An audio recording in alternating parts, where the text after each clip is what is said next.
Olá, boa tarde, meio-dia em ponto, horário de Brasília. Está começando Opinião no Ar, notícia com opinião. Hoje, 27 de setembro, é aniversário das cidades de Carauari, no Amazonas, e Igaraçu, em Pernambuco.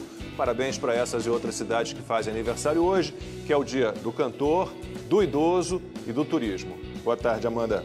Boa tarde, Lacombe, Silvio, boa tarde a todos. Segundou. Vamos lá, boa tarde, Silvio. Boa tarde a todos, uma ótima semana.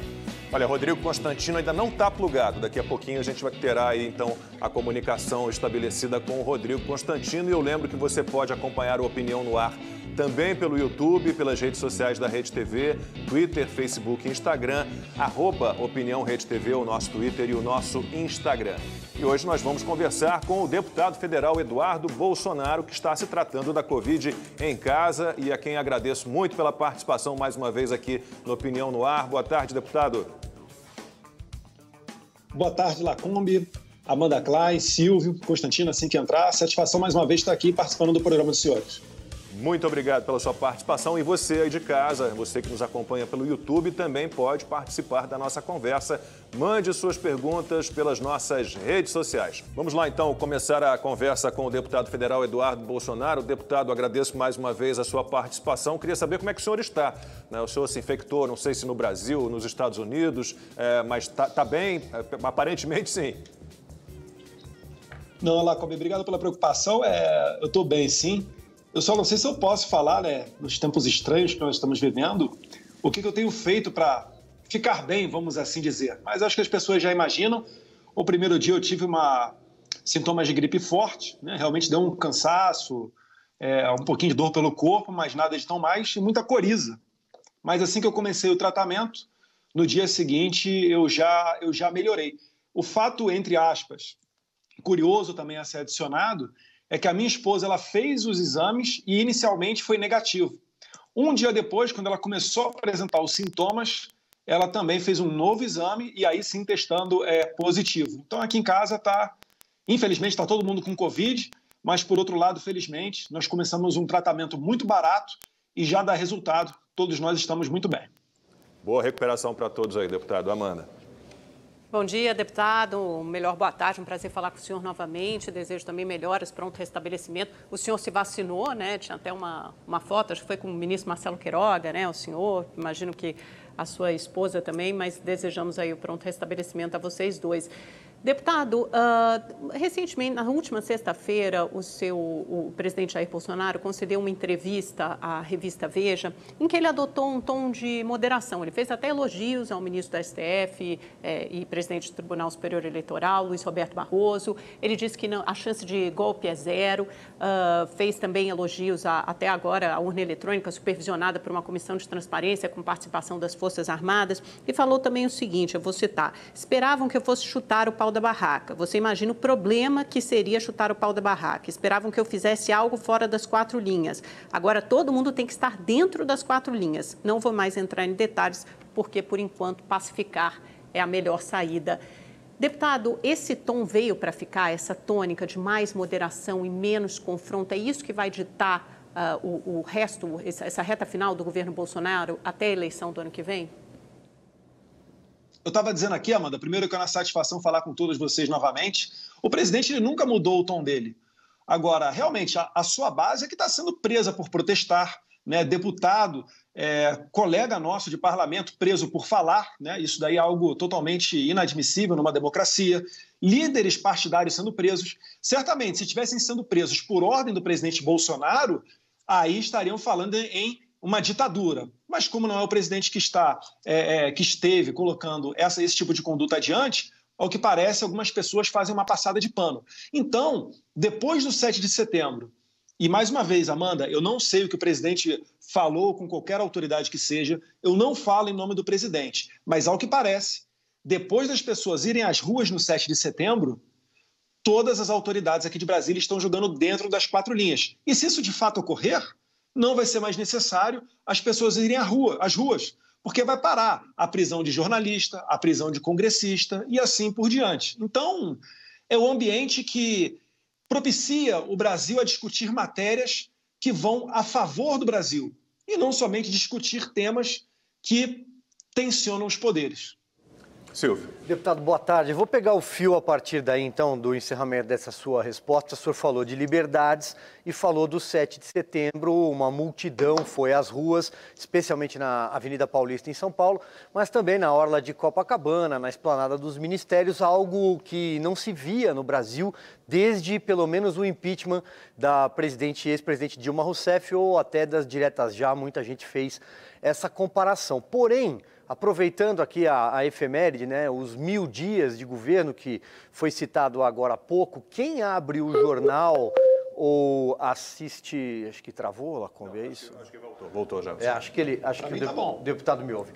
Porém, quem abriu qualquer jornal hoje, nessa data de 1000 dias, ou acompanhou alguns dos telejornais no próprio final de semana, vê um Brasil muito diferente desse Brasil que está na rua, né?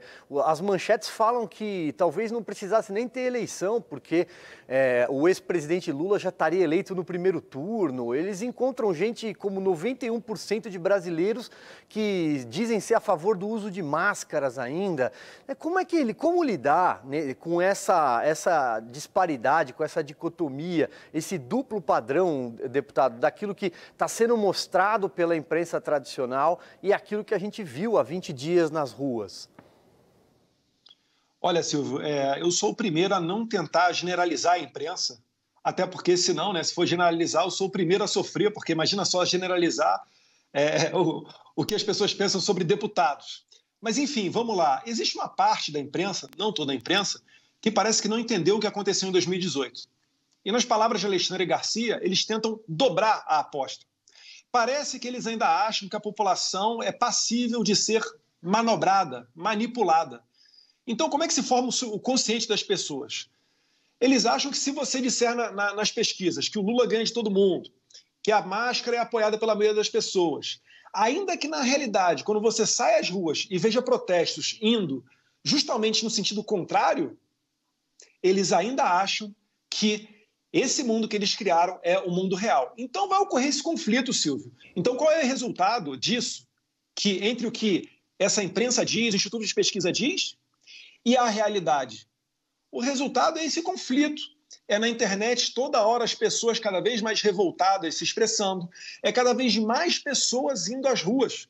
Eles estão dobrando o efeito de 2018, quando as pessoas revoltadas com as corrupções do PT, com o establishment em Brasília, que não estava dando resposta a tantos escândalos de corrupção, ao Brasil indo para o buraco. A Dilma Rousseff, depois de que foi reeleita, ela aumentou não sei quantas vezes a energia.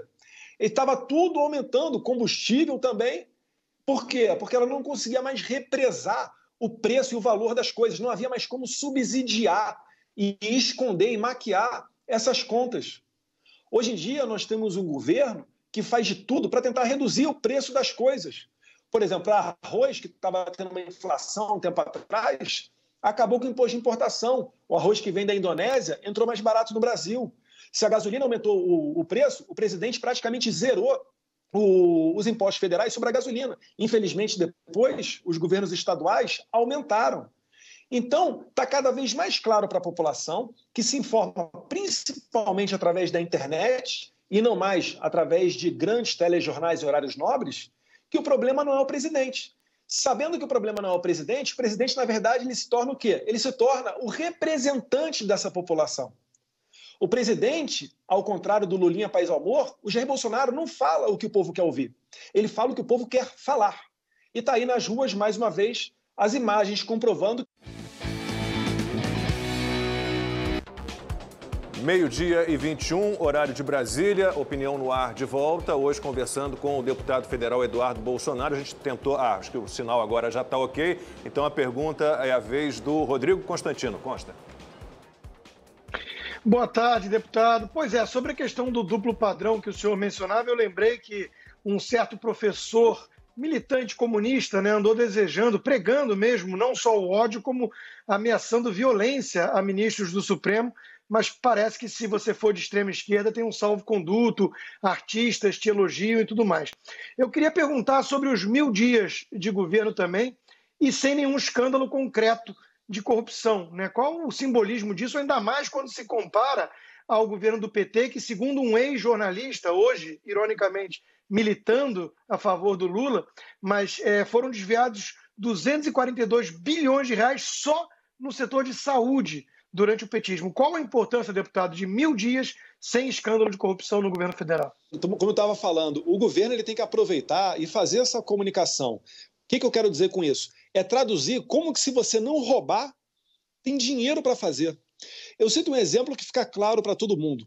O ministro Tarcísio de Freitas, da Infraestrutura, é reconhecido nacionalmente como uma pessoa que coloca adiante ferrovias, concessão de portos, abertura e duplicação de estradas, enfim, pelo Brasil inteiro. Eu sempre lembro que, enquanto no governo de Dilma Rousseff, o Tarcísio ele era concursário do DENIT, e durante o governo de Dilma Rousseff, ele tinha, o Ministério do Transporte tinha mais de 20 bilhões por ano de orçamento. Sabe quanto é que é o orçamento do Tarcísio de Freitas hoje em dia? É cerca de 4 bilhões por ano. Então veja que se você não roubar, como é que dá para fazer? Eu acho que isso daí que tem que ser mostrado para a população. E além disso, o governo conseguiu reduzir em mais de 600 itens, muitos deles relativos à saúde, para tratamento de câncer, seringas, redução de tributos de mais de 600 itens durante a pandemia. Isso tudo é reflexo do que dá para você fazer se você não roubar.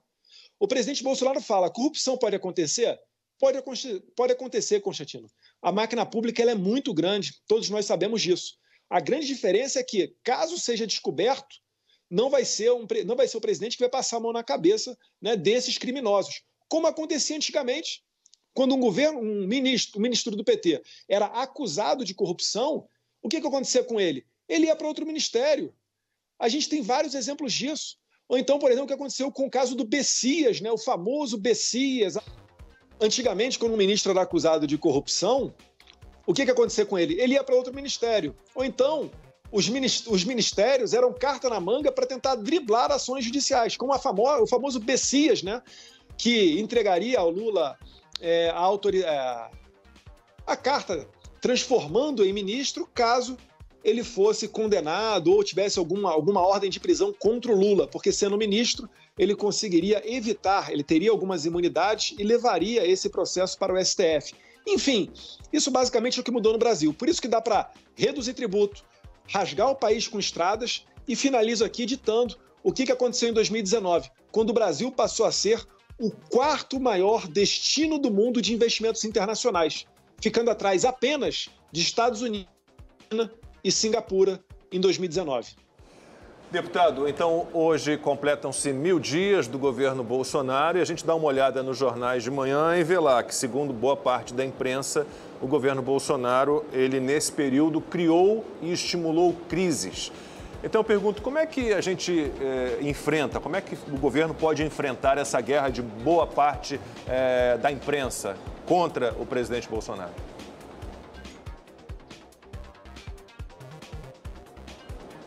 Tivermos espaço para falar e não formos censurados, a gente vai vencer essa guerra. Porque essa parte da imprensa, ela escreve para o establishment, ela escreve para uma bolha, para aquele 1% aqui de Brasília, aquele 1% talvez, né, das elites nacionais. E isso daí, mais uma vez, como eu disse anteriormente, isso entra em conflito com a realidade. Então, como é que a gente luta contra isso? É todo dia desfazendo as fake news que são feitas, colocando, quando necessário, chamando as pessoas para ir às ruas para mostrar o seu apoio ao presidente. E dessa maneira é que você vai desconstruindo todo esse castelo de narrativas. E tanto é que se nós tivermos a oportunidade de falar e não formos censurados, a gente ganhará essa guerra, que qual é a maneira do nosso adversário lutar essa guerra? É apoiando as big techs quando elas nos censuram, é tentando descredibilizar a MP da liberdade de expressão, é dizendo que juízes que prendem pessoas por protestar e por falar, esses juízes são magnânimos, quando, na verdade, nenhum jurista tem a coragem de fazer uma defesa pública dessas prisões arbitrárias. Então, se nós tivermos espaço para falar, a gente vai ganhar essa guerra, Lacombe. Apenas isso, porque a verdade está do nosso lado. Amanda.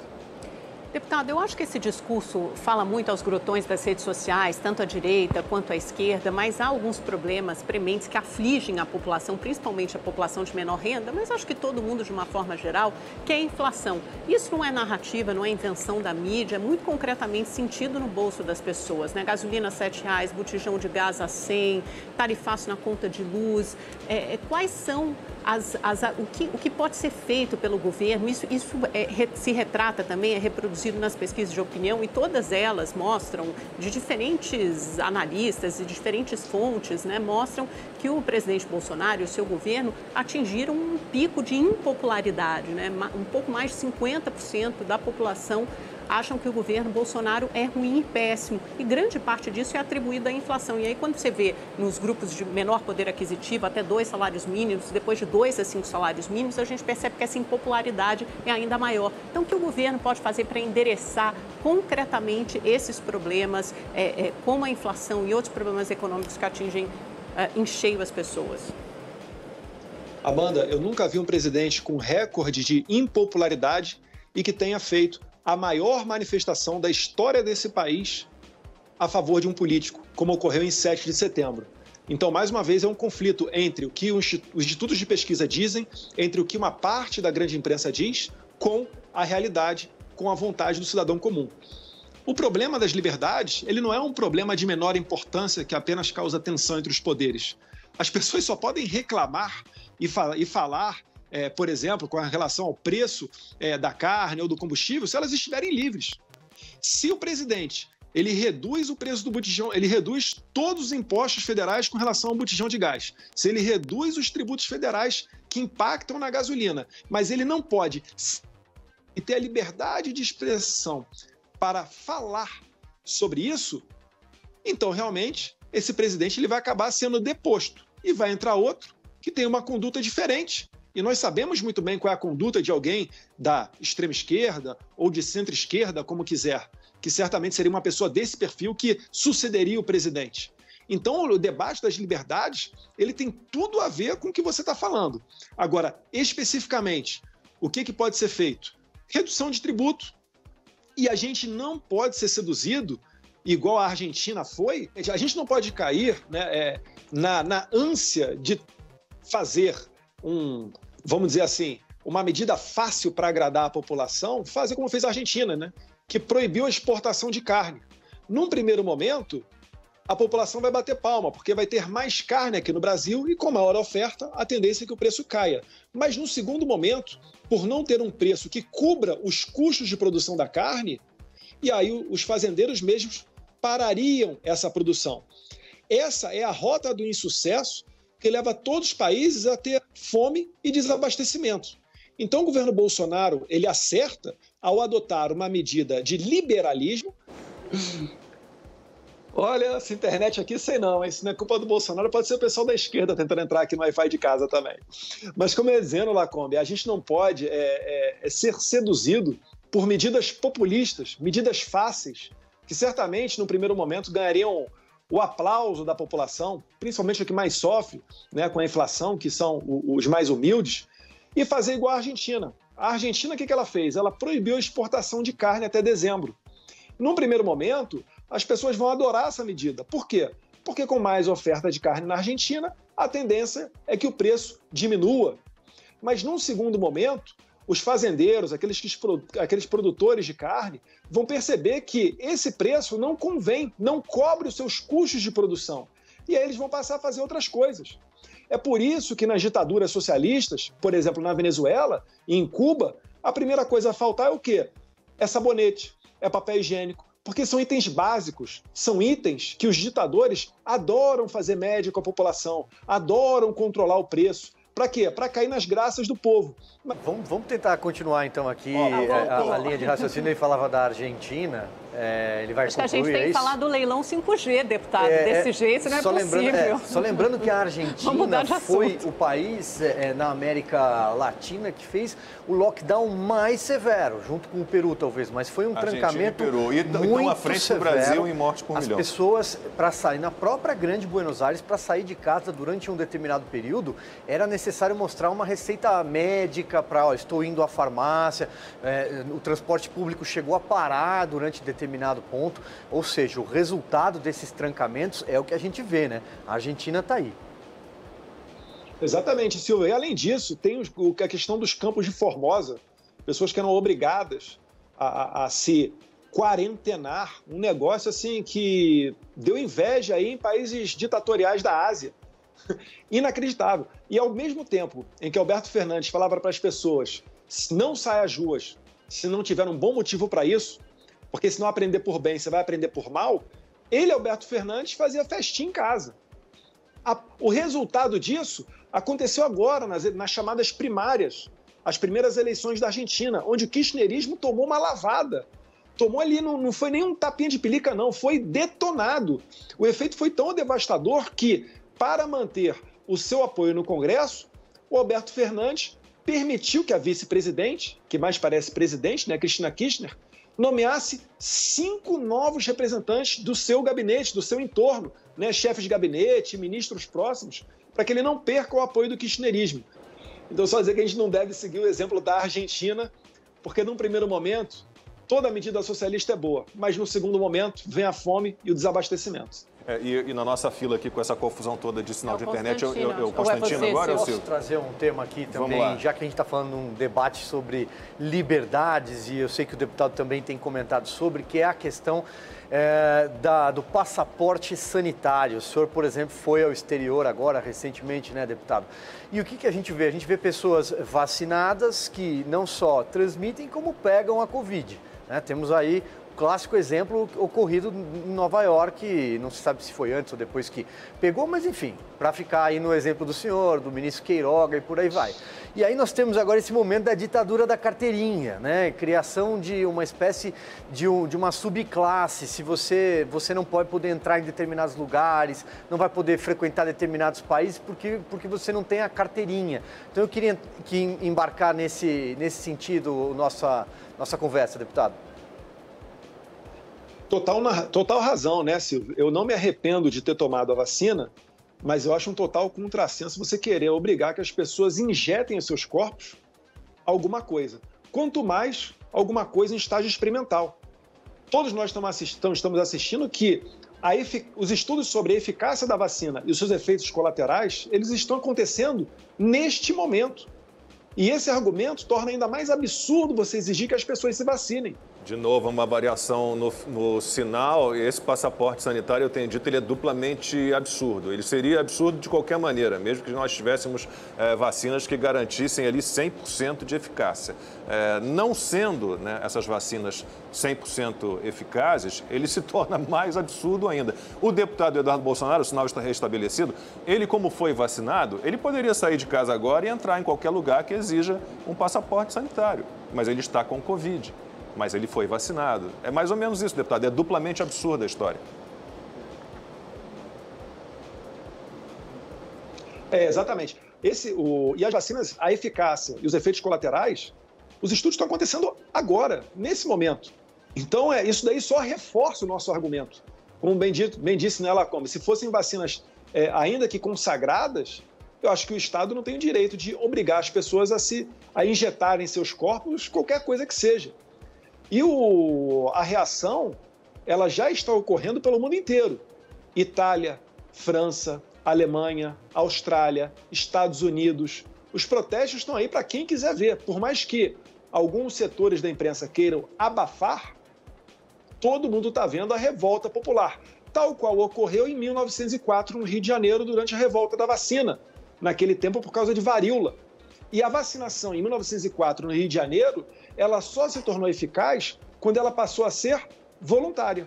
Quando as pessoas, principalmente dos cortiços cariocas, puderam se vacinar quando bem quisessem.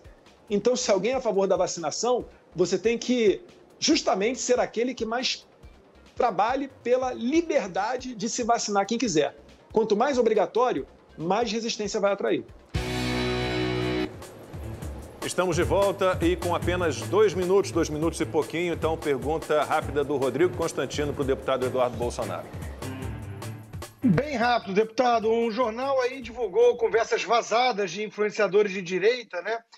E não encontramos nada ali, nada de concreto. Mas, não obstante, estão criminalizando grupos de rede social, de WhatsApp, de conservadores. Qual a possível reação que temos para isso?